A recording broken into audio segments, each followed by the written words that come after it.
In the summer of 1991, from June to August, something scary happened in a quiet farming town called Vineyard, Utah.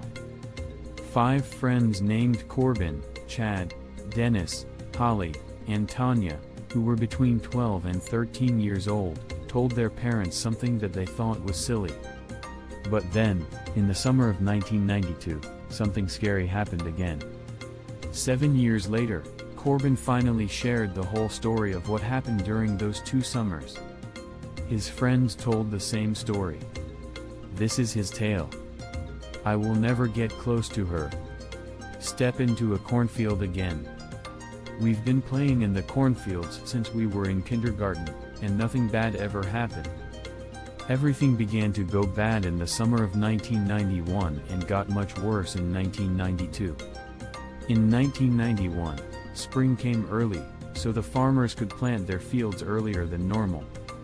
When summer came, we spent time outside looking around, catching frogs and snakes, building forts, and just having fun. One thing we always did when the corn grew tall enough was run and play in the cornfields around us. It looks like your message got cut off. Could you please provide the text you'd like me to simplify? The farmer next to me would get mad if he saw us in his corn, so it was fun to hide from him while he watered the fields. I can't remember the exact day, but I think it was in the first or second week of June. I started having the same nightmare every night for a whole week.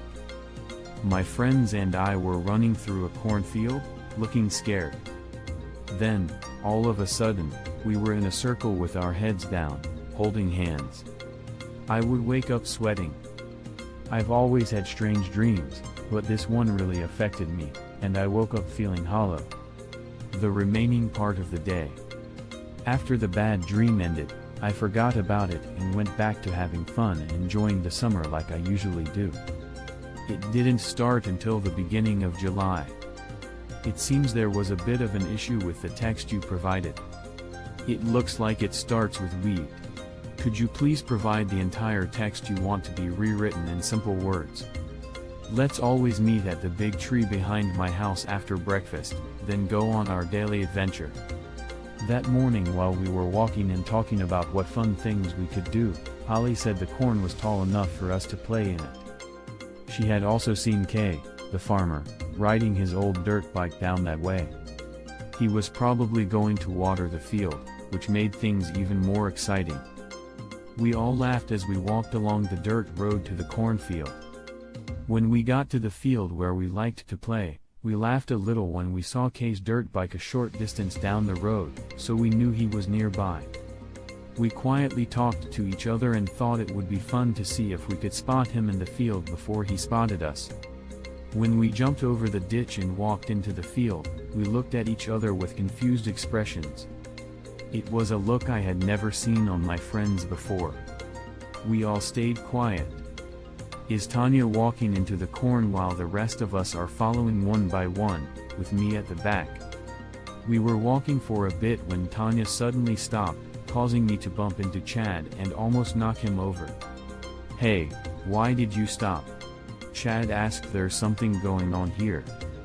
Tanya replied with a bit of worry, what do you mean? Dennis asked loudly. Silent. We shouldn't let old man K find out we're here. But I spoke softly so he could hear me. I was really curious, so I went to the next row of corn and walked over to where Tanya was. When I got there, I was confused by what I saw. There, arranged neatly in each row of corn, there were 5 shiny black boxes tied with red ribbons. I walked over to the one nearest to me, and so did the others. We all looked shocked, like we had seen a ghost. Then, we all knelt in front of a box, took hold of the red ribbon, and pulled it until it came off the side of the box easily. My heart was beating fast as I touched the lid, unsure of what was inside. I turned to Tanya to ask her what we should do, but she was already opening her box. As she looked inside, her face showed surprise, which soon changed to a smile. Come on, what's in there? I asked. She looked at me and reached into the box, took something out, and held it up. It was a tape of a boy band she really liked and had wanted for a long time, but she didn't have enough money to buy it. What was I thinking? I then looked at my box and quickly took the lid off. Inside was the action figure I had really wanted for a long time. I bent down and picked it up, thinking about how and why it was there. Then I looked at my friends who were taking things out of their boxes. They were getting things they had always wanted but couldn't have before. Sure, please provide the text you would like me to simplify. As we knelt there with the items, the boxes suddenly disappeared. What I exclaimed as I fell back, feeling both shocked and a little excited. Holly let out a small scream while everyone else was shocked. What just happened? This can't be real, Dennis said as he looked at the thing in his hand. What I'm holding is definitely real. Replied, "Hey, you kids. Are you in my corn?" Old Man K shouted as he approached us. We quickly jumped up and ran the other way, still holding our gifts. We ran to the opposite side of the field. When we got there, we found another ditch and walked along it until we reached the barn where K kept his hay. We then went up the ladder to the top of the haystack. We then ran to the wall and looked through the holes to find where Old Man K was. We saw him walking in the field, going back to his dirt bike. He was probably going to water the crops again. We felt relieved as we turned around and sat in a circle. We were fascinated by the things we had taken out of the boxes. I couldn't stop looking at it. Suddenly, it felt like everything came to a halt, as if the whole world stopped. The next thing I remember is standing behind my little brother in his room and watching him play with his toys. He was singing a little tune when I came up behind him and kicked him in the head, and he fell to the ground. I grabbed one of his hard-covered books from the shelf and started hitting him with it while I laughed a lot. I couldn't help it, and I didn't want to. It felt like I was having fun.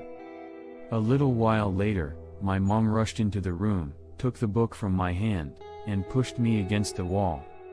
I stood there laughing while she comforted my brother and asked me why I was hitting him. I didn't say anything, I just kept laughing. After comforting my brother, she got up, pulled me by the ear, took me to my room, and shut the door hard. I calmly lay down on my bed, stopped laughing, and stared at the ceiling. When my dad came home, I got a hard spanking with the belt. It didn't bother me, even though I stayed quiet with each hit when I usually would have been shouting. It felt like I had lost all my emotions. After I got punished, I went to sleep with a gift in my hand. The next morning, I thought about winning against my little brother, but I didn't feel much about it. All I could think about was the cornfield and the present. As I held it close, I wished I could be back in the field. When I went into the kitchen to eat, my mom gave me a serious look and asked, "What happened yesterday?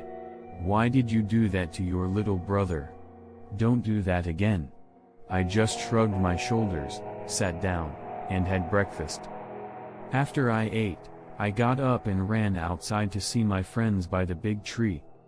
They were all there waiting for me, holding a gift, just like I was. We just looked at each other until Chad spoke. He said that after he sat on the haystack yesterday, he woke up in his little sister's room and was hitting her with her stick. Then everyone looked surprised. Me as well. I replied slowly. Everyone else agreed by nodding their heads, saying they also had younger brothers or sisters, just like us. "Let's go to the field of corn." Tanya smiled as she turned around and put on her Walkman headphones. We then walked in a line behind her to the field. I couldn't stop looking at the gift as we walked. I turned around to see my friends were staring at it too. When we got to the field, we entered from the same place we did the day before. We walked until we got to the place where we had found the black boxes because our footprints and marks from the boxes were still there. We sat down in a circle quietly, and I began to see very upsetting images in my head. Instead of hitting my brother, I tied him up in the kitchen and scared him by heating a butter knife on the stove and touching it to his skin. I smiled as he yelled in pain, asking me to stop. But I won't. This continued for weeks. Every morning, we would go to the field, sit in a circle, and have the same cruel thoughts. Later, while we were sitting in the field, the black boxes suddenly showed up again in front of us. We put down our gifts and opened the boxes. To our surprise, there was another item inside, and it was even better, something we had been wanting for a long time. I remember taking it out of the box, holding it up, and smiling like I used to. It felt like time stopped, and suddenly I was in the kitchen looking down at my little brother, who was tied up. He was yelling and begging me to stop. I was holding a butter knife in my right hand near the hot stove while keeping him down with my left foot. When the knife became too hot to hold, I carefully took it off the stove and brought it closer to his ear. His screams were so loud they nearly hurt my ears while I held the knife to him. I can still remember the smell of his burning skin. As I put the knife back on the stove to heat it up again, my mom came rushing into the room after being out shopping. She pushed me away from my brother so hard that it made a dent in the wall behind me. I didn't feel anything as she knelt beside him. Just then, my two sisters came into the kitchen and yelled when they saw my brother crying on the floor, covered in burn marks. "Call 911," my mom shouted to them. My oldest sister quickly went to the phone and called the police. Why, my mom yelled at me while my sisters watched in surprise, looking at me like I was a monster. 10 minutes later, the police and an ambulance arrived at my house. I'll always remember the look of disappointment on my mom's face when the police took me away. I stayed a few days at a youth jail in Provo, and then I was sent to a camp for young people in southern Utah. I returned home in late September and felt like my old self again, or so the doctors said to my family. We shared everything that happened, but no one believed us. It's tough to remember what I was thinking and feeling when I was away from home. Honestly, it was all unclear. All I could think about were the presents and wanting to return to the cornfield. I went back to school and then I learned that my friends had done the same thing to their brothers and sisters. They had made sure we were kept apart and sent us to different youth programs across the state. We met again for the first time at school during lunchtime. Holly was the first to talk. She asked, "Do you all know where your presents are?" Everyone said no, and I thought to myself that I searched everywhere in my house when I came back, but I couldn't find them at all. In the 9 months that followed, life became pretty normal again, but none of us could stop thinking about the presents in the cornfield. It turned into an obsession. It felt like that's all we talked about when we were together. When school ended in June 1992, we spent our summer like we always did. It wasn't until July that our lives changed forever. One night, while I was sleeping in bed, I heard someone softly say my name, Corbin. I quickly sat up in bed and asked, "Who is there?" My bed was close to the window, and I felt like I should take a peek outside. To my surprise, I saw my friend standing on the grass and looking at me. I still wonder who said my name quietly. It couldn't have been my friends because my window was closed. I walked over to the window, opened it a little, and said, "What are you all doing?" "We're going to the corn farm. It said it's ready for us," Tanya replied, and I felt really excited thinking about what was in store for us. I opened the window all the way, took out the screen, and carefully climbed down to the grass to be with my friends. I quickly picked up my shoes from the porch and ran down the dirt road while the moon lit the path. As we ran, we laughed and chatted excitedly. When we got to the field, we all jumped over the ditch without thinking and kept running. As I ran past the first corn plant, I felt really comfortable. It felt like meeting a friend I hadn't seen in a long time. After running for a while, Dennis, who was in front, suddenly stopped, turned around, and smiled. In front of us, There were 5 black boxes. Some of the boxes shined as the moonlight came through gaps in the corn. We quickly knelt down and opened them. I felt really happy when I picked up my gift. I showed it to my friends to show how much better it was than the last ones, and they did the same. After that, we made a circle and smiled and laughed at what we just got. The next thing I remember is being suddenly startled by loud squealing sounds. I looked at my hands holding a pitchfork and then saw my friends nearby with other sharp farming tools. They were all bloodied, and so was I. In the middle of us was a pig that was hurt and still alive. We kept poking it. I could see its blood flowing from the cuts all over its body. We put down the tools, climbed over the fence, and went home. When I got home, I showered in the basement so I wouldn't disturb anyone. Then I went to my room, put the screen back in, and closed it. It was the window.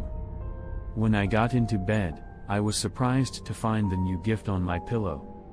I held it tightly as I quickly fell asleep. The next day, I woke up to someone shouting and hitting our back door. A minute later, I heard my dad arguing with someone. When I heard the door close, my dad came into my room and asked if I had anything to do with Kay's pig being killed last night. He said it looked like it might have been done by a group of people. No, I don't understand what you're saying, Dad. I stayed in my room all night and just woke up. I answered, that's what I was thinking, and I told him that I hope it wasn't you, or you know what will happen. He answered with frustration. When he went out of my room and shut the door, I turned over and looked at the wall, feeling nothing inside. All I wanted was the new gift and to go back to the cornfield. For the next month, every night, we would quietly go out to the field, to the same place, and sit there. It was the middle of August when it happened again. We sneaked out like we usually do, but when we got to the place this time, there were more black boxes. We were very excited as we got closer and opened them. Wow, I said that what I saw inside was so amazing that I never thought I would actually see it in person, much less touch it. As I reached in and grabbed it, I heard Old Man K shout, "Hey, you little kids. I thought I saw you sneaking in here at night." He was coming straight toward us. Without thinking, we got up and ran to the hay barn where we usually hid. The next thing I remember when I woke up was us standing around the Old Man K. He was lying on the ground, not moving, as we hit him with wood pieces from the barn while we tore them apart. We were laughing, but our laughter was sad and creepy. Everything started to disappear, like when you slowly lower the sound on a radio. I woke up in my bed because someone was banging on our front door.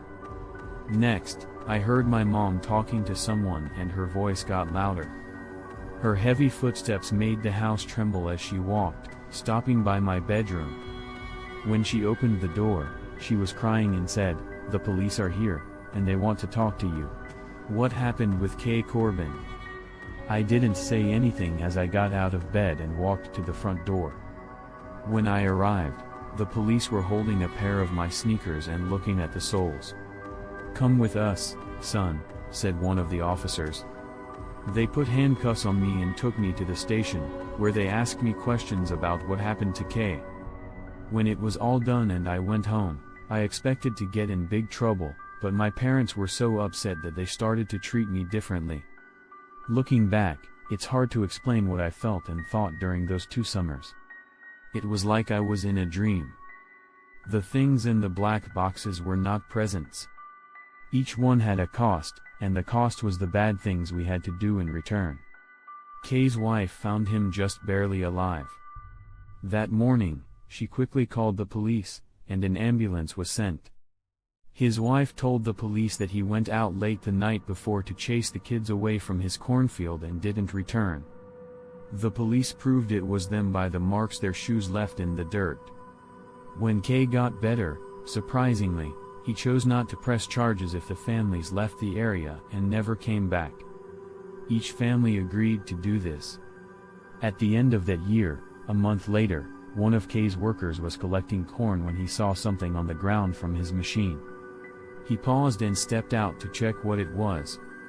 On the ground, there were 5 shiny black boxes placed next to each other. He opened them, and each one had things inside. He carried the boxes to the pole barn and told Kay and his wife about it. Then he went back to work. Later that day, when he returned to the pole barn, the boxes were missing.